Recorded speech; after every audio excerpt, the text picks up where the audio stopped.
Gold trusted gold buyers మీరు తాకట్టు పెట్టిన బంగారాన్ని విడిపించి ఈ రోజు ఉన్న మార్కెట్ ధరకు కొనబడును.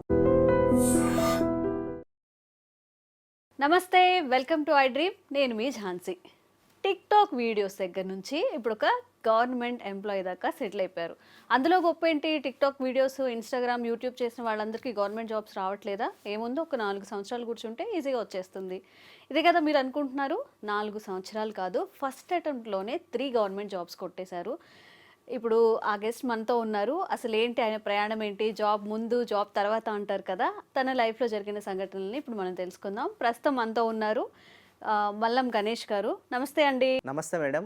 ముందుగా ఐ డ్రీమ్ మీడియా వాళ్ళకి నాకు చాలా స్పెషల్ థ్యాంక్స్ అండి. ఎందుకంటే మా డీసీపీ మధుకోర్ స్వామి సార్ అని ఉండేవారు.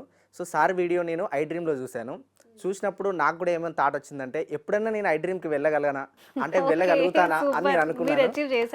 Thank you madam, special thanks మీకు ఫస్ట్ ఆఫ్ ఆల్. ఎందుకంటే ఆ రోజు నేను వస్తుందో రాదో అనుకున్నా, బట్ ఈ రోజు నేను ఇక్కడ ఉన్నా, అది చాలా థ్యాంక్స్ మేడం.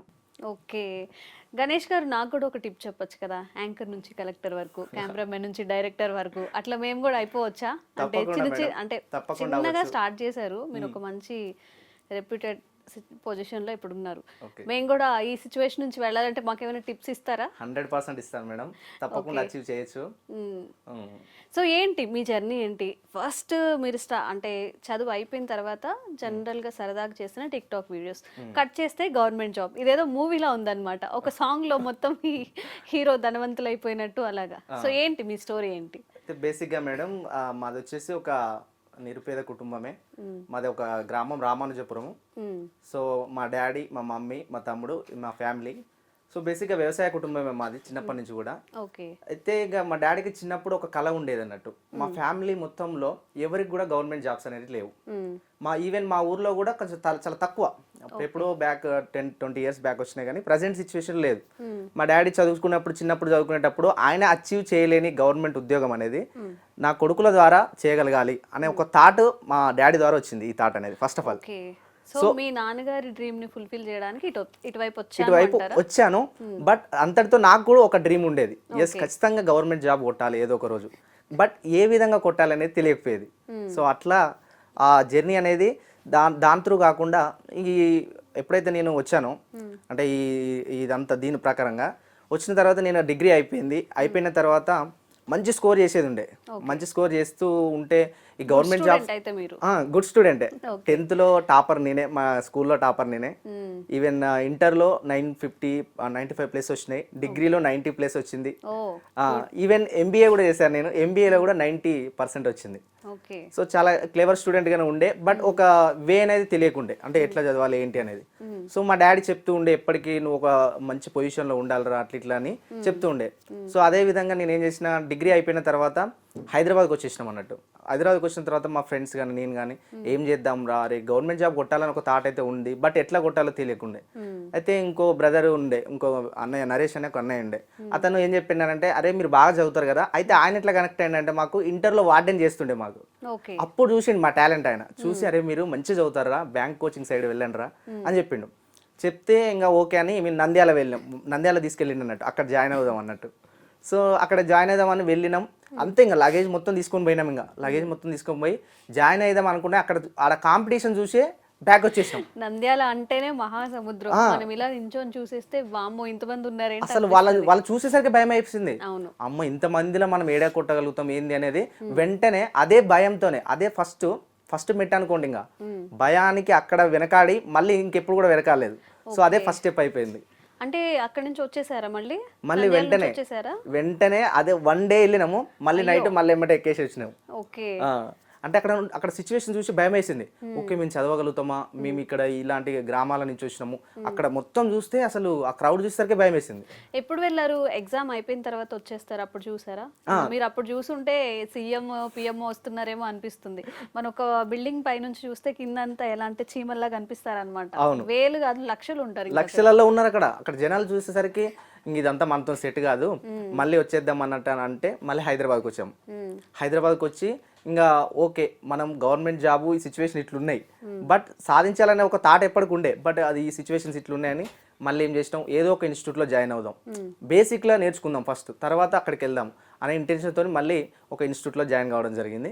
జాయిన్ అయ్యి మళ్ళీ అప్పుడు స్టార్ట్ చేసినాం అన్నట్టు. అంటే ఏంటిది, ఏ కోచింగ్ కోసం జాయిన్ అయ్యారు? బ్యాంకింగే, సేమ్ మళ్ళీ బ్యాంకింగే జాయిన్ అయ్యాను. ఓకే. అంటే అక్కడ సిచ్యువేషన్స్ మాకు అంతగా లేకుండే, సో మళ్ళీ బ్యాంక్ కోచింగ్ జాయిన్ అయ్యాను. సో బ్యాంక్ కోచింగ్ జాయిన్ అయిన తర్వాత ఒక ఎగ్జామ్ కూడా రాసాము, 3-4 months అయిపోయింది.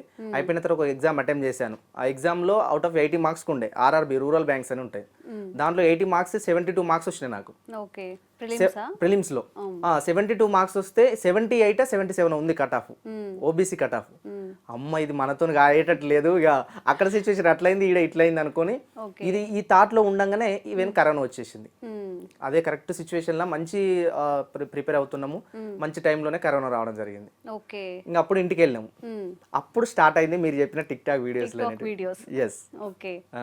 అంటే కరోనా టైంలో చాలా మంది చాలా ట్రై చేశారు అనమాట. చాలా మంది బిజినెస్ ఎంటర్ప్రినర్ గా మారారు, చాలా మంది ఇంట్లో కుకింగ్ యూట్యూబ్ ఛానల్స్ అన్ని స్టార్ట్ చేశారు, అందులో కూడా మీరు ఒకరు. ఓకే. అదే విధంగా అప్పుడు ఇంటికి వెళ్ళిన తర్వాత టిక్ టాక్ వీడియోస్ కొంచెం నాకు ఎట్లా ఉండే, బాగా ఇంట్రెస్ట్ ఉంటుండే వీడియోస్ ఇట్లా చేయాలి, ఓకే మన దగ్గర కొంచెం టాలెంట్ ఉంది అనేది అనుకునేది. అయితే మా డాడీ కానీ మా మమ్మీ కానీ వాళ్ళు కూడా సపోర్ట్ చేసేవాళ్ళు, ఓకేరా నువ్వు దేంట్లో నీకు ఎట్లా అనిపిస్తే అట్లా వెళ్ళు అనే ఒక సపోర్ట్ వాళ్ళు ఎప్పటికి ఇచ్చేవాళ్ళు అన్నట్టు. అట్లా ఇక టిక్ టాక్ వీడియోస్ అప్పుడు చేయడము. ఒకనొక సిచ్యువేషన్ ఎట్లా ఉందంటే, ఇంక మీరు ఏదన్నా అనుకోండి కానీ ఒకనొక సిచ్యువేషన్ ఒక 1 day మొత్తం షూటే చేసినాం, అన్ని వీడియోస్ చేయడమే ఒక 1 day మొత్తం, ఆ స్టేజ్కి వెళ్ళాము అన్నట్టు. ఇంకా పిచ్చి పీక్స్ లోకి వెళ్ళిపోయిందంటారా? అదే విధంగా అనుకోండి కానీ ఆ రేంజ్కి వెళ్ళిపోయింది. అట్లా చేసి బాగా ప్యాషన్ ఉండే, ఒక ఇష్టం ఉన్నప్పుడు ఎక్కువ సార్లు ప్రాక్టీస్ చేయడం కానీ ఈ షాట్ ఇలా రావాలి ఇలా రావాలి ఇలా రావాలి అని చెప్పి ఆ పర్ఫెక్షన్ కోసం డే అంతా చూస్తూ ఉంటాం. డే అంతా చేసి. ఓకే. ఏం వీడియోస్, ఎలాంటి వీడియోస్ చేసే వాళ్ళు ఎక్కువ? అంటే నాకు బాగా కామెడీ కూడా చేసినాము, బట్ ఎక్కువ ఏంటంటే ట్రెండింగ్ లో ఏవి ఉంటే అవి ఎక్కువ చేసేది అన్నట్టు. ఓకే. ట్రెండింగ్ వీడియోస్ చూసేది, ట్రెండ్ ఫాలో అవుతున్నారు అంటే అప్పుడు ట్రెండ్ కి తగ్గట్టుగా ఏ వీడియోస్ ఉంటే అప్పుడు బాగా. మీరు ఈవెన్ చూడండి ఫోక్ సంబంధించి బాగా ట్రెండ్ అయింది, మన ఈ ఫోక్ సాంగ్స్ కానీ ఫోక్ రిలేటెడ్ ఉన్నప్పుడు కరోనా టైంలో ఎక్కువ యూట్యూబ్ లో కానీ ఎక్కడ కానీ బాగా ట్రెండ్ అయిందంటే ఫోక్ సాంగ్స్ అలాంటివే అనుకో, అలాంటివే బాగా ఫేమస్ అయినాయి. సో షార్ట్స్ కూడా మన టిక్ టాక్ వీడియోస్ కూడా అలాంటివి ఎక్కువ చేసేది అట్లా జరిగింది. సో మళ్ళీ టిక్ టాక్ నుంచి ఎప్పుడు బయటపడ్డారు? మళ్ళీ అమ్మో చదువుకోవాలి, మళ్ళీ జాబ్ కొట్టాలి ఇదంతా. అయితే టిక్ టాక్ వీడియో చేసుకుంటూనే ఉన్నాను. ఓకే, ఒకనొక సిచ్యువేషన్ చిన్న చెప్తాను మీకు. ఏమైందంటే ఒక రోజు ఇట్లా బాగానే వీడియో చేస్తున్నాము, ఒక సాంగ్ కూడా చేసాం మేము, ఒక నీలమ్మ సాంగ్ అని ఒక ఫుల్ లెంత్ వీడియో సాంగ్ చేసారా? డాన్స్ కాదు కానీ యాక్ట్ చేశాను, ఇంకా మొత్తం డాన్స్ పెద్దగా రాదు, యాక్ట్ చేశాను, స్క్రిప్ట్ లాగా చేసాం. సో ఆ సాంగ్ జస్ట్ 1 day లో షూట్ చేసినాం, 1 day లో ఎడిటింగ్ చేసిన, అంతా మా తమ్ముడు ఉండే కెమెరామెన్ లాగా చేసేవాడు, అంతా చేసినాము. పెట్టిన తర్వాత ఒక 3-4 days లో 800K పోయింది, అది 8 lakhs వ్యూస్ పోయింది. సో ఇక అక్కడ ఫస్ట్ బాగా ఇంకా అంతే మనకు కొంచెం ఇట్లా అనిపించింది, అరే మనం చేస్తే ఇంత రీచ్ కూడా ఉంటుందా, ఇట్లా కూడా ఉంటాయి అనిపించింది. సో చాలా మంది చెప్పినట్టు నేను డాక్టర్ అవ్వబోయే యాక్టర్ అయ్యానని, మీరు ఇక ఆ టైంలో నేను హీరో అవుదాము లేకపోతే అటు సైడ్ వెళ్దాము అలాంటి థాట్స్ రాలేదా? ఎగ్జాక్ట్లీ మీరు అన్నట్టే అదే టైంలో ఓకే మనం యాక్టింగ్ ఫీల్డ్ సైడ్కి ఎందుకు పోవద్దు, ఎందుకు పోవద్దు యాక్టింగ్ ఫీల్డ్ సైడ్ అనుకుని ఒక సిచ్యువేషన్ లో ఒక బ్రదర్ ఉండే తెలిసిన అతను, అయితే ఈ కృష్ణనగర్ ఫిలిం నగర్ సంబంధించి అక్కడ వర్క్ చేస్తుండే అతను. కృష్ణనగర్ కూడా వచ్చారండి? అయితే ఇక్కడ రాలేదు, బట్ కనుక్కున్నా డీటెయిల్స్. ఒకసారి బ్రదర్ నేను ఏమన్నా జాయినింగ్ ఏదో ఉంటుందంట, అందులో జాయినింగ్ ఉంటుందంట, ఫీ ఎంతో సంథింగ్ ఎంతో ఉంటుందంట, ఫస్ట్ మనం రిజిస్ట్రేషన్ చేసుకోవాలి అక్కడ, యాక్టింగ్ కోర్స్ కోసం రిజిస్ట్రేషన్ చేసుకోవాలంటే ఓకే మా డాడీతో మాట్లాడితే కూడా చేయరా నీ ఇష్టం రా, నువ్వు నీకు ఎట్లా ఇంట్రెస్ట్ ఉంటే అట్లా చేయి, నేను అట్లా ఏం లేదా. ఏం చెప్పారు బ్రో, నేను పెట్టాను వీడియో 8 lakhs వ్యూస్ వచ్చాయి, నన్ను అందరు చూస్తున్నారు, నెక్స్ట్ గా హీరో అయిపోదాం అనుకుంటున్నాను. అయితే ఒకసారి ఇటు సైడ్ వెళ్దాం అన్నట్టుగా ఆ రోజు డీటెయిల్స్ అన్ని కనుక్కున్నాము. ఓకే ఇంకొక 3-4 days లో చేద్దాము, మంచిగా వెళ్దాము, అక్కడికి వెళ్ళి ఏమన్నా యాక్టింగ్ సంబంధించి ఏమన్నా ఉన్నా కూడా నేర్చుకొని ట్రై చేద్దామని అనుకున్నాను.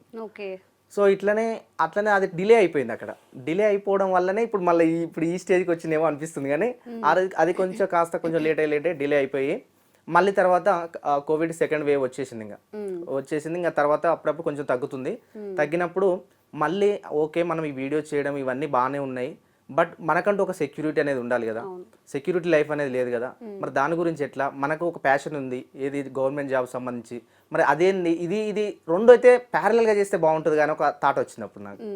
ఇప్పుడు చేస్తాం ఓకే కానీ ప్యారలల్ గా చేయలేమా, ఎందుకు చేయలేము అనే ఒక థాట్ వచ్చింది. వచ్చి అప్పుడు ఇంకా మళ్ళీ back to Hyderabad. Covid second wave అయిపోయింది, మళ్ళీ హైదరాబాద్ వచ్చేసిన అన్నట్టు. ఓకే, మళ్ళీ హైదరాబాద్ వచ్చి మళ్ళీ కోచింగ్ జాయిన్ అయ్యారా? మళ్ళీ హైదరాబాద్కి వచ్చి ఏం చేశానంటే, ఇక్కడ చిన్న చెప్తా, 2019 డిగ్రీ అయిపోయింది. అప్పుడు అయిపోలే, ఇంకా కంటిన్యూనే ఉంది. అప్పుడు రైల్వేలో నోటిఫికేషన్ పడింది. మాకు ఏం తెలియకుండా అసలు రైల్వే అంటే ఏంటో తెలియదు అప్పుడు. ఈవెన్ మీకు చెప్తాను అమ్మారు, రైల్వే నేను ట్రైన్ కూడా ఎక్కలే అప్పటిదాకా, 2019 వరకు ట్రైన్ కూడా ఎక్కలేదు. అలాంటిది రైల్వేలో నేను అప్లికేషన్ పడ్డదంటే జస్ట్ మా ఫ్రెండ్స్ నేను అందరం పోయి నెట్ సెంటర్కి వెళ్ళి, బ్రదర్కి ఇది అప్లై పడ్డాయంట కదా, అప్లై చేయండి అని అన్నాము. అది అప్లై చేసింది 2019లో. దానికి ప్రిపేర్ అయ్యి అసలు నేను చేసిన గుర్తు తెచ్చుకున్నది 2022లో. 3 years అంటే లేదు, ఇక్కడ ఎగ్జామ్ కండక్ట్ చేయలేదు, కోవిడ్ కదా, కోవిడ్ వల్ల పోస్ట్ పోన్ అయిపోయింది ఎగ్జామ్ అనేది. సో ఇక నాకు అది ప్లస్ అయింది. సో అట్లా వచ్చి ఓకే, మళ్ళీ బ్యాక్ టు ఇటు వచ్చినాం కదా ఫీల్డ్కి, మరి ఏం చదవాలి కూడా తెలియకుండా అప్లై చేసి ఆ ఎగ్జామ్ కి ప్రిపేర్ అయ్యాను. మళ్ళీ వచ్చి ఓకే అమ్మ, నేను అప్పుడప్పుడు రైల్వేస్కి అప్లై చేసిన కదా, ఒకసారి అది అప్లికేషన్ తీసుకున్నాను. ఓకే, నేను అప్లై చేశాను, మరి దీన్ని చదువుతూ అయిపోతుంది కదా, ఫస్ట్ స్టార్ట్ చేయాలి కదా, మళ్ళీ దీన్ని చదువుతూ అయిపోతుంది కానీ అట్లా మళ్ళీ స్టార్ట్ చేస్తాను అన్నట్టు. ఓకే, సో అదే జాబ్ ఫస్ట్ మీరు క్రాక్ చేసి? ఫస్ట్ జాబ్ అదే అండి, రైల్వేస్. ఫస్ట్ అటెంప్ట్లోనే ఇంకా. ఓకే, ఎక్కడ అంటే కోచింగ్ తీసుకున్నారా, ఓన్ గా ప్రిపేర్ అయ్యారా? లేదు, బ్యాంక్ కోచింగ్ మాత్రమే తీసుకున్నాను. ఇంకా ఆ 3 months తీసుకున్నదే కోచింగ్, ఇప్పటివరకు మళ్ళీ లేదు. అదొకటి తీసుకొని అదే బేసిక్స్ తీసుకున్నాను. ఇంకా బేసిక్స్ తీసుకున్నాక ఆల్మోస్ట్ అదే సిలబస్ సేమ్ ఉంటుంది. అప్పుడు వచ్చిన తర్వాత అసలు వాట్ ఈజ్ వాట్, దీనికి ఏం చదవాలి, ఏం చదివితే మనము క్రాక్ చేయొచ్చు ఈ జాబ్ అనేది అప్పుడు తెలుసుకున్నాను అన్నట్టు. ఓకే, మరి ఆ జాబ్ ఎందుకు జాయిన్ అవ్వలేదు మీరు? అయితే ఇక్కడ కొంచెం ట్విస్ట్ ఏంటంటే, ఒకేసారి మళ్ళీ నోటిఫికేషన్స్ వచ్చినాయి. పోలీసు వచ్చింది, అలాగే గ్రూప్స్ సంబంధించి వచ్చింది. దాంట్లో ఒకేసారి అన్ని రిజల్ట్స్ వచ్చినాయి మీకు. ఓకే, అంటే 2022లో రాస్తే దీని రిజల్ట్ అన్ని అయిపోయిన తర్వాత వచ్చేసరికి 23లో రిజల్ట్ వచ్చింది. ఓకే, 23 ఎండింగ్ వరకు. రైల్వేస్ పోలీస్ కూడా, కానిస్టేబుల్ కూడా అటెంప్ట్ చేశాను. yes, కానిస్టేబుల్ కూడా అటెంప్ట్ చేశాను. అయితే ఈ రైల్వే చదువుకుంటూనే ఎగ్జామ్ అటెంప్ట్ చేశాము. అటెంప్ట్ చేసిన తర్వాత రిజల్ట్స్ చాలా డేస్ పట్టింది. సో మరి ఇది అయిపోయింది కదా ఎగ్జామ్, మంచిగా రాశాను, ఓకే కాన్ఫిడెన్స్ అయితే ఉంది. మరి నెక్స్ట్ ఇంకా పోలీసు పడ్డాయి, పోస్టులు పడ్డప్పుడు ఎస్ఐ చదువుదాము, ఎస్ఐ పోస్టులు పడ్డాయి కదా, మనం కూడా ట్రై చేద్దాము అని ఇక మొత్తం కంప్లీట్గా చేంజ్ అయిపోయింది. అయితే దాని సిలబస్ సేమ్ సిలబస్ ఉంటుంది, ఒక స్టేట్ సిలబస్ ఒకటి చేంజ్ ఉంటుంది. అట్లా ఎస్ఐ ప్రిపరేషన్ స్టార్ట్ చేసిన అన్నట్టు. ఓకే, అండ్ ప్యారలల్ గా అవి మొత్తం బ్యాంక్స్, రైల్వేస్, కానిస్టేబుల్, గ్రూప్స్ అన్ని ప్రిపేర్ అయ్యారు, అన్ని ఎగ్జామ్స్ అటెంప్ట్ చేశాను. ఓకే, సో దానికి కొంచెం డిఫరెన్స్ ఏంటంటే ఫిజికల్ ఉంటుంది. ఇప్పుడు ఎస్ఐలో మీకు తెలిసే ఉంటుంది కదా, రన్నింగ్ కొట్టడం కానీ, షార్ట్ పుట్ కానీ, లాంగ్ జంప్ కానీ ఇలాంటివి ఉంటాయి అన్నట్టు. ఓకే, అట్లా ఎగ్జామ్ అయిపోయింది, రైల్వేస్ అయిపోయింది, ఇంకా దాన్ని కంప్లీట్ వదిలేసినాం. దానికి కూడా రన్నింగ్ ఉంటుంది. రన్నింగ్, ఈ ఎస్ఐ రన్నింగ్ ఒకేసారి వచ్చినాయి అన్నట్టు. ఓకే, సో అందుకే రెండింటిని కొట్టగలిగిన నేను. దాంట్లో రన్నింగ్, దీంట్లో రన్నింగ్ కొట్టగలిగిన, రెండు క్లియర్ చేసేసాను. ఓకే, ఇప్పుడు ఏం చేస్తున్నారు, ఏ జాబ్ చేస్తున్నారు? ఇప్పుడు ప్రెజెంట్ Group 4 గా చేస్తున్నాను. Group 4లో. ఓకే, సో అంటే నార్మల్ గా ఒక గవర్నమెంట్ గవర్నమెంట్ జాబ్ వచ్చిన తర్వాత ఇంకా ఫ్రీ అయిపోతారు. మళ్ళీ మీరు యూట్యూబ్, ఇన్స్టా ఎందుకు స్టార్ట్ చేశారు? ఫేమ్ కోసమా? ఫేమ్ కోసం అని కాదండి. సో ఇది నేను ఇప్పుడు స్టార్ట్ చేయలేదు, 3-4 years అయింది. అంటే నా ప్రిపరేషనే లేదు అప్పుడు. ప్రిపరేషన్ లేనప్పుడే నేను స్టార్ట్ చేయడం జరిగింది. అయితే నాకు తెలిసిన ఇన్ఫర్మేషన్ మిగతా వాళ్ళకి షేర్ చేయాలి. ఇప్పుడు ఎంతో మంది ఉంటారండి. లేదు, నేను ఎందుకన్నానంటే ఆల్రెడీ మీకు ఆ జీల్ ఉంది కదా, లైక్ కమ్యూనికేటివ్ జాబ్స్ ఉండాలి, నేను కనిపించాలి స్క్రీన్ మీద అనేది, దానికోసం మళ్ళీ ఇటువైపు వచ్చారా అని. ఎలా అంటే మరి బ్యాలెన్స్ చేసుకోవాలి కదా, work life and personal passion కూడా. అయితే అదే నేను అనేది, ఇప్పుడు అదే అప్పుడు చేసినవన్నీ డిఫరెంట్. అదేంటి ఫోక్ సాంగ్ సంబంధించి కానీ, లైక్ ఆ వే డిఫరెంట్. వన్స్ నేను ఎప్పుడైతే మళ్ళీ ప్రిపరేషన్కి వచ్చానన్నా కదా కోవిడ్ తర్వాత, అప్పుడు నాకున్న ఇన్ఫర్మేషన్, నాకున్న నాలెడ్జ్ని నలుగురికి ఎందుకు షేర్ చేయొద్దు, అదైతే డిఫరెంట్గా వదిలేసినాము. ఆ యాక్టింగ్ అది అంతా వదిలేసినాం కదా, మరి ఈ ఇన్ఫర్మేషన్ రిలేటెడ్ ఎందుకు చెప్పొద్దు, నలుగురికి ఎందుకు తెలియచేయద్దు అనేది అప్పటి నుంచి కంటిన్యూ చేసుకుంటూ వస్తున్నాను. ఓకే, అట్లా అన్నట్టు. ఓకే, సో ఎంతమంది సబ్స్క్రైబర్స్ ఉన్నారండి ఇప్పుడు? సో యూట్యూబ్ లో ప్రెసెంట్ అయితే 1,12,000 ఉన్నారండి. రీసెంట్ గానే 100K రీచ్ కావడం జరిగింది. Okay, super. అండ్ ఇక్కడ ఇన్స్టాగ్రామ్ లో 2 lakhs ప్లస్, 2 lakhs వరకు, 2,10,000 దాకా ఉన్నారు. సో ఏంటి ఇంకా మీ ఫ్యూచర్ ప్లాన్స్ ఏంటి? మళ్ళీ హీరోగా వెళ్ళాలనుకుంటున్నారా? ఏమైనా స్క్రిప్ట్స్ ఏమైనా రాసుకుంటున్నారా? షార్ట్ ఫిలిమ్స్ కానీ ఏమైనా ట్రై చేస్తున్నారా? What next? అయితే అంటే హీరో అట్లా అని ఏం లేదండి. సో ఇప్పుడు ప్రెసెంట్ ఉన్న వెనక నుంచి బ్యాక్గ్రౌండ్ లో మీ ఫ్రెండ్స్ హీరో హీరో అట్లా ఏం లేదు, బట్ వాళ్ళు ఎప్పటికీ నన్ను ఎంకరేజ్ చేస్తూనే ఉంటారండి. ఇలాంటి వీడియో చేసినప్పుడు కానీ, లేకపోతే ఈవెన్ ఇప్పుడు ప్రజెంట్ సిచ్యువేషన్ లో కూడా నాకు ఎప్పటికీ నేను ఒక ఇన్స్పిరేషన్ గా వాళ్ళు తీసుకుంటారు నన్ను.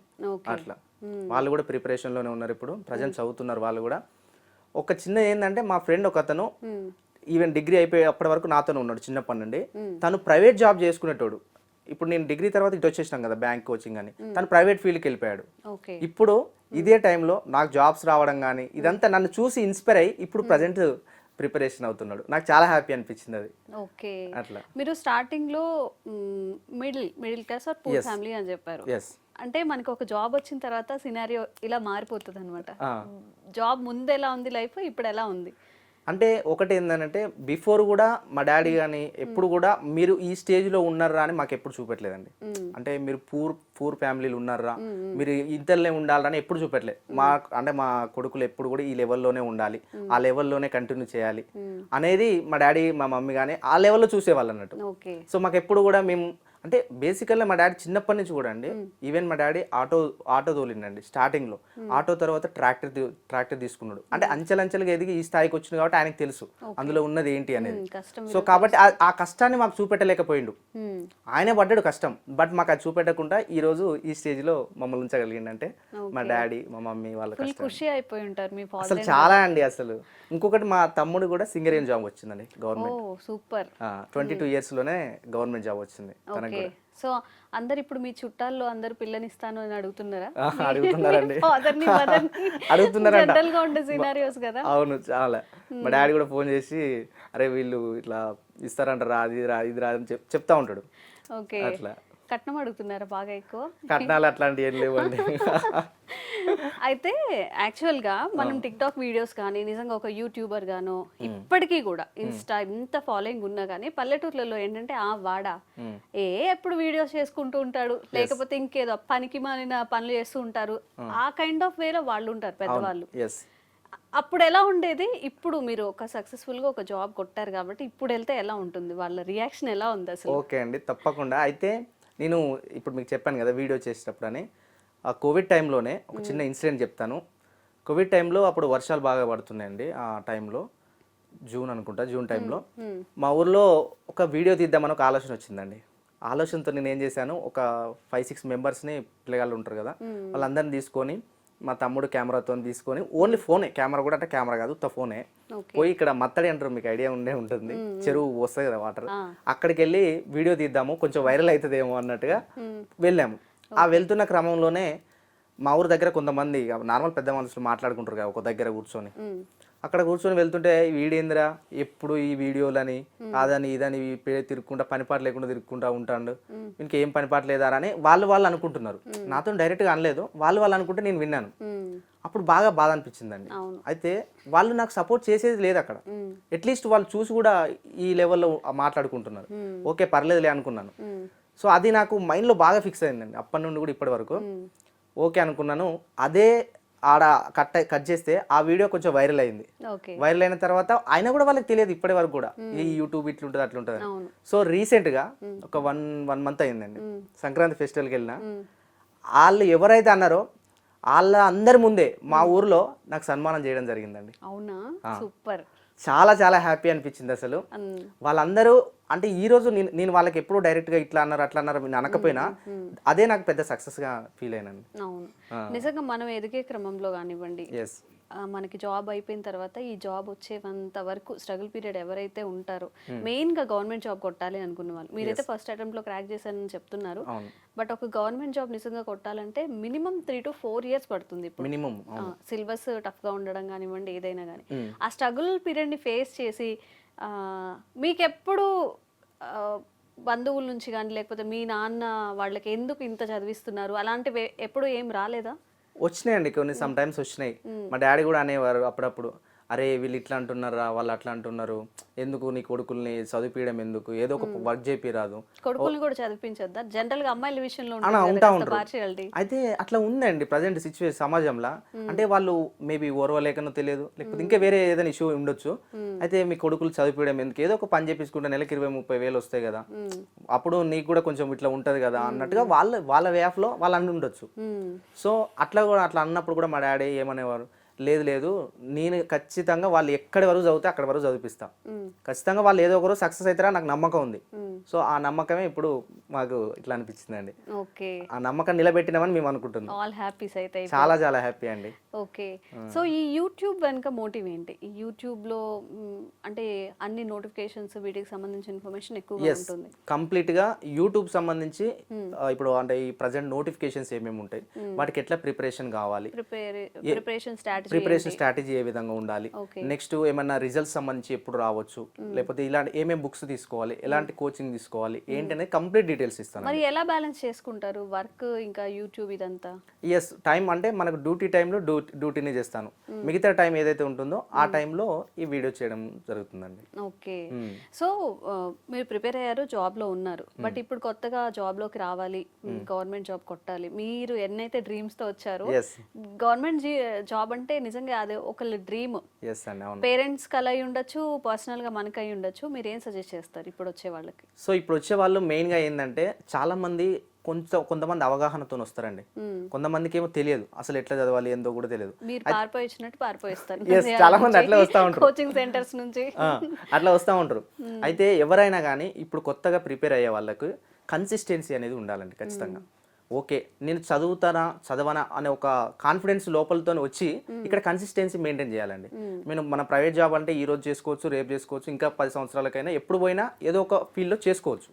బట్ గవర్నమెంట్ జాబ్ అట్లా కాదండి, దీనికంటూ ఒక ఏజ్ లిమిట్ ఉంటుంది, ఆ ఏజ్ లిమిట్లోనే చేయగలగాలి ఏజ్ చేసినా కూడా. ఫర్ ఎగ్జాంపుల్ ఇప్పుడు సెంట్రల్లో రైల్వేస్ తీసుకోండి, రైల్వేస్లో ఈ 36 వరకే ఉంటుంది ఏజ్ అనేది, దాని తర్వాత మళ్ళీ కేటగిరీ వైజ్గా వచ్చేస్తాం, స్టేట్లో ఉంటుంది. సో ఈ విధంగా చూసుకుంటే మనం ఒక ఏజ్ లిమిట్ ఇచ్చినప్పుడు ఖచ్చితంగా ఆ ఏజ్ లిమిట్లో కొట్టగలగాలంటే మనం కన్సిస్టెన్సీ మెయింటైన్ చేయాల్సి ఉంటుందండి తప్పకుండా. ప్యారలల్ గా ఇప్పుడు రైల్వేస్, బ్యాంక్స్, ఎస్ఎస్సి చాలా గ్రూప్స్ ఉన్నాయి కాబట్టి కొంతమంది పర్టికులర్ గా బ్యాంక్సే ప్రిపేర్ అవుతుంటారు, కొంతమంది ఎస్ఎస్సిని వేరే వాటి జోలికి వెళ్ళరు. అలా ప్రిపేర్ అయితే మంచిది అంటారు? ఓవరాల్ గా అన్ని సబ్జెక్ట్స్ తెలుసుకొని ప్రిపేర్ అవ్వడం మంచిది అంటారు? అంటే లాంగ్ టైం పడుతుందేమో కదా అన్ని నేర్చుకోవాలి. అయితే కొంతమంది ఎట్లా ఆలోచిస్తారంటే బేసిక్గా వాళ్ళకి ఫైనాన్షియల్గా మంచి సపోర్ట్ ఉండొచ్చు, లేకపోతే ఇంకేదన్నా ఉండొచ్చు, అట్లా ఉన్న వాళ్ళు ఏమనుకుంటారంటే ఎస్ నేను తప్పకుండా ఇదే జాబ్ కొట్టాలి, నాకు ఈ జాబ్ అయితేనే సూటబుల్ అనే వాళ్ళు కొంతమంది ఉంటారు. కొంతమంది ఎట్లా ఉంటారు అంటే నేను ఏదో ఒక జాబ్ అన్న కొట్టాలి, సర్వైవ్ అవ్వాలి అనే థాట్లో కొంతమంది ఉంటారు. అయితే నేను ఎక్కువగా అంటే నాకు అనిపించేది ఏంటంటే నా పాయింట్ ఆఫ్ వ్యూలో ఫస్ట్ నువ్వు ఏదో ఒక ఫీల్డ్లోకి వెళ్ళాలి, గవర్నమెంట్ ఉద్యోగంలో ఏదో ఒక ఫీల్డ్లోకి వెళ్ళాలి, వెళ్ళిన తర్వాత నువ్వు అనుకున్న లక్ష్యాన్ని అప్పటి నుంచి స్టార్ట్ చేస్తే కొంచెం బెటర్ అని నా ఉద్దేశం. అసలు పాసిబుల్ అవుతుందా? ఇప్పుడు నార్మల్గా ఒక ప్రైవేట్ జాబ్లో ఉన్నారు అనుకోండి, వాళ్ళు ప్రైవేట్ జాబ్ చేస్తున్నారు సర్వైవ్ అవ్వడం కోసం, ప్రైవేట్ జాబ్ చేసి 9 to 5 9 to 6 ఉంటుంది, ఆ తర్వాత వచ్చి ప్రిపేర్ అవ్వడం, ఒక గవర్నమెంట్ జాబ్ క్రాక్ చేయడం అసలు ఈజీనా? చేయొచ్చండి, ప్రాక్టికల్ గా వర్కౌట్ అవుతుంది, ప్రాక్టికల్ 100% వర్కౌట్ అవుతుంది. ఎస్, కాకపోతే ఏంటంటే ఎక్కువ హార్డ్ వర్క్ చేయాలి. ఇప్పుడు నార్మల్ గా ఫ్రీ ఉన్న వాళ్ళకంటే మీరు ఒక వర్క్ చేసుకుంటూ ఒక టైం అనేది వేరే దగ్గర ఇన్వెస్ట్ చేస్తున్నారు కదా, సో అంతకంటే మీరు వీళ్ళకంటే అంటే నార్మల్ చదివే వాళ్ళకంటే ఎక్కువగా మీరు చేయగలగాలి. అప్పుడు హార్డ్ వర్క్ అనేది చాలా ఇంపార్టెంట్ అక్కడ. ఓకే, అట్లా చేయగలగాలి. ఓకే. సో ఏంటి మీ తర్వాత ఫ్యూచర్ గోల్స్ ఏంటి? గవర్నమెంట్ జాబ్ లో ఉంటారా, లేకపోతే తర్వాత ఏదైనా మూవీలో కనిపిస్తారా మాకు? అంటే మూవీలో అంటే అట్లా ఏం లేదండి, బట్ నేను ఎప్పుడైనా ఆ కోరిక అలా ఉండిపోయి ఉంటది కదా? ఉన్నది తప్పకుండా చేయాలి, లేకపోతే ఏదైనా చేయాలి, ఏదో ఒక రోజు చేద్దామని నాకు కూడా థాట్ ఉందండి. ఫిల్మ్స్ చేయాలి, సిరీస్ ఏదో ఒకటి. ఇప్పుడు అప్పుడు తప్పకుండా మీతోనే మళ్ళీ వీడియో చేస్తారండి, థాంక్యూ ఆ వీడియో చేయాలనుకున్నప్పుడు. థాంక్యూ అండి. అదొకటి ఉంది, చేస్తాను, బట్ ఇప్పుడు కాకపోయినా ఇంకా కొద్ది రోజులకైనా చేస్తాను. ఓకే. సో ఎనీవే ఇంకా మంచి పొజిషన్కి వెళ్ళాలి అనే ఒక థాట్ అయితే నాకు ఉందండి. అంటే ఇట్లా ఇన్ఫర్మేషన్ ఇచ్చుకుంటూనే సో మంచి పొజిషన్కి వెళ్ళాలి, ఇంకా పై స్థాయికి వెళ్ళాలి అనేది ఒక థాట్ కూడా ఉందండి. ఒకటి ఏంటంటే నేను మెయిన్గా ఇప్పుడు ఈ యూట్యూబ్ ఛానల్ ద్వారా కానీ ఇప్పుడు ఇన్స్టాగ్రామ్ ద్వారా కానీ ఇవన్నీ ఎందుకు అని అంటే ఒక అవేర్నెస్ అనేది క్రియేట్ చేయాలి. ఈవెన్ రైల్వేస్ కానీ ఇప్పుడు తెలంగాణ పోలీస్ గ్రూప్స్ ఇవన్నీ కూడా చాలా మందికి అవేర్నెస్ తక్కువ ఉందండి. సో అవేర్నెస్ క్రియేట్ చేయాలి. నా వంతుగా నేనేదో పెద్ద ఇట్లా హై లెవెల్లో చెప్పడం అని కాదు, కానీ నా దగ్గర ఉన్న ఇన్ఫర్మేషన్ని నలుగురు షేర్ చేయాలి, వాళ్ళకి ఎంతో కొంత ఉపయోగపడుతుంది. రేపు జాబ్ వచ్చింది అనుకోండి, ఒక చిన్న విషయం ఏంటంటే నేను రీసెంట్గా గుంతకల్ వెళ్ళినండి. గుంతకల్ వెళ్ళినప్పుడు అక్కడ స్టేషన్లో అన్న రీసెంట్గా మీది వీడియో చూసి జాబ్ వచ్చిందన్న ఇక్కడ చేస్తున్నాను అని అన్నారు. అంతకంటే హ్యాపీనెస్ ఏముంటుంది చెప్పండి? నోటిఫికేషన్ సంబంధించి మీ వీడియోస్ అప్డేట్స్ కానీ ఇవన్నీ చూసి ఈరోజు నాకు జాబ్ వచ్చిందన్న అని చెప్పడం నాకు చాలా చాలా హ్యాపీ అనిపించిందండి. అది ఒక కొన్ని కోట్లు పెట్టినా రాదేమో అని నా ఇంటెన్షన్. అట్లా ఇండైరెక్ట్ గా మీరు ఆ జాబ్ రావడానికి కారణమయ్యారు కదా. ఎస్, అంటే వాళ్ళు ఎంత కష్టపడ్డా కూడా ఒక పర్సెంట్లోనే నేను ఉండాలి అనే ఒక థాట్ నాదండి. గవర్నమెంట్ జాబ్కి ప్రిపేర్ అయ్యే వాళ్ళకి కానివ్వండి, ఇప్పుడే మొత్తం గ్రాడ్యుయేషన్ పూర్తి చేసుకొని ఇక్కడికి వచ్చే వాళ్ళకి, ఆల్రెడీ జాబ్స్లో ఉన్న వాళ్ళకి ఇన్స్పిరేషనల్గా ఏమైనా చెప్తారా మీరు? ఎస్ అండి, తప్పకుండా. అయితే ఎవరైనా కూడా మనం చేసే వర్క్ ఎప్పటికీ ఆపొద్దండి. ఫర్ ఎగ్జాంపుల్ ఇప్పుడు నేనే ఉన్నాను, ఇప్పుడు ప్రజెంట్ జాబ్ చేసుకుంటూ ఇట్లా వీడియో చేసుకుంటూ ఇట్లా అవేర్నెస్ అనేది క్రియేట్ చేస్తున్నా. ఈవెన్ రేపు నేను మళ్ళీ ఇప్పుడు రీసెంట్గా Group 2 కూడా రాయడం జరిగింది. నెక్స్ట్ Group 1కి మెయిన్గా ప్రిపేర్ అవుతున్నాను నేను. సో కాబట్టి అంటే మనం ఏ వర్క్ చేసినా కూడా దాన్ని కంటిన్యూషన్లో తీసుకెళ్ళాలి, ఎక్కడ కూడా స్టాప్ అవ్వద్దు అని నా ఇంటెన్షన్ అండి. సో అట్లా డే బై డే గ్రోత్ అవుతూ వెళ్ళాలి 100%. ఓకే. సో చాలా మంది వస్తూ ఉంటారండి గవర్నమెంట్ జాబ్ మా కళ అని చెప్పి. హైదరాబాద్ కానివ్వండి, ఎక్కడైనా కోచింగ్ సెంటర్స్కి వెళ్ళినప్పుడు డీలా పడిపోతూ ఉంటారు, రాదేమో అని చెప్పి డీవియేట్ అవుతూ ఉంటారు. వాళ్ళ కోసం ఏం చెప్తారు? ఎస్, ఫైనల్గా ఏంటి అని అంటే ఎవరైనా కొత్తగా ప్రిపేర్ అయిన వాళ్ళు కానీ, ఇంతకుముందు జాబ్స్కు కోల్పోయిన వాళ్ళు కానీ, ఎవరైనా కానీ కన్సిస్టెన్సీ మెయింటైన్ చేసిన తర్వాత వాళ్ళు ఫస్ట్ వచ్చి ఈ నోటిఫికేషన్ పడ్డది, ఈ నోటిఫికేషన్ సిలబస్ ఏంటి, ఫస్ట్ పాయింట్ అదండి. ఫస్ట్ సిలబస్ చూసుకోవాలి, చూసుకున్న తర్వాత దానికి తగ్గట్టుగా బుక్స్ కానీ కోచింగ్ కానీ ఎక్కడ తీసుకోవాలి, ఎలా తీసుకోవాలి అనేది సెకండ్ పాయింట్ తీసుకోవాలి. అండ్ థర్డ్ వచ్చేసి మాక్ టెస్ట్లు రాయాలండి. అంటే అది ఏ ఎగ్జామ్ అయినా కానివ్వండి, ఈవెన్ ఒకటే ఇదని కాదు, ఏ ఎగ్జామ్కైనా మాక్ టెస్ట్లు అనేది రాయాలి. మాక్ టెస్ట్లు రాసిన తర్వాత ప్రీవియస్గా క్వశ్చన్స్ ఉంటాయి కదా, ప్రీవియస్గా వచ్చిన ఎగ్జామ్ పేపర్స్ ఉంటాయి కదా, అవి వాళ్ళు అనలైజ్ చేసుకోగలిగితే, ఈ 4 స్టెప్పులు ఫాలో అవుతే తప్పకుండా ఎలాంటి ఉద్యోగం అయినా సాధించవచ్చండి. అట్లా అదొక్కటి చూసుకుంటే వాళ్ళు ఏ విధంగా చదివినా కూడా ఈజీగా క్రాక్ చేయొచ్చు. ఓకే, నిజంగా చాలా ఇన్స్పిరేషన్ గా ఉందండి. మీ ఏజ్ ఎంత? ఏజ్ వచ్చేసి 25. ఇప్పుడు 25. ఎస్. చూడండి, జనరల్గా 25 to 27 మంచి ఏజ్. అది మనం ఫైనాన్షియల్గా సెట్ అవ్వడానికన్నా ఒక జాబ్ కొట్టడానికైనా. నార్మల్గా 25 అంటే మనకు తెలియదే ముందు డీవియేషన్స్ ఉంటూ ఉంటాయి. బట్ ఇంత చిన్న ఏజ్లోనే తను సాధించాల్సిందంతా సాధించారు, ఇంకా సాధిస్తానని చెప్తున్నారు. 3 జాబ్స్ కాదు, ఇంకా గ్రూప్స్కి ప్రిపేర్ అవుతున్నారు, ప్యారలల్గా ఇన్స్టా చేస్తున్నారు, యూట్యూబ్లో వీడియోస్ చేస్తున్నారు. అందరికీ ఇన్స్పిరేషన్గా ఉంది. మనం కూడా కరెక్ట్గా మన గోల్ని సెట్ చేసుకొని ఇది నాకు కావాలి అంటే యూనివర్స్ తప్పకుండా ఇస్తుంది, ఆ దిశగా ట్రై చేయండి. థ్యాంక్ యూ గణేష్ గారు. థ్యాంక్ యూ సో మచ్ అండి. స్పెషల్ థ్యాంక్స్ టు మేడం మీకు. ఓకే.